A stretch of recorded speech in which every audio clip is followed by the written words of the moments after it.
தமிழக அரசின் தோல்வியை மறைக்க மத்திய அரசு மீது குறை கூறுவதை திமுக வாடிக்கையாக கொண்டுள்ளது என மத்திய இணை அமைச்சர் எல் முருகன் தெரிவித்துள்ளார்.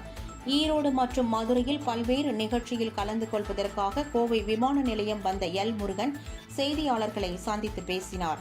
அப்போது தமிழக முதலமைச்சர் ஸ்டாலின் தனது ஆட்சியின் தோல்விகளை மறைப்பதற்காக நாடாளுமன்ற வார்டு மறுசீரமைப்பு பிரச்சினையை எழுப்பியுள்ளார் என்று குற்றம் சாட்டியுள்ளார்.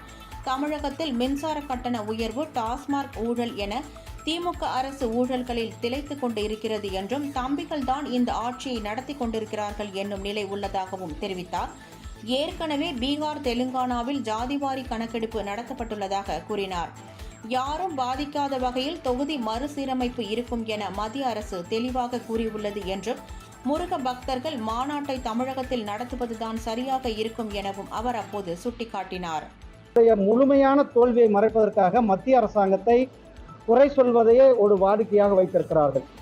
திரு ஸ்டாலின் அவர்கள் ஏற்கனவே பீகாரில் ஜாதிவாரி கணக்கெடுப்பு நடத்தியிருக்குது, தெலுங்கானாவில் நடத்தியிருக்கிறாங்க.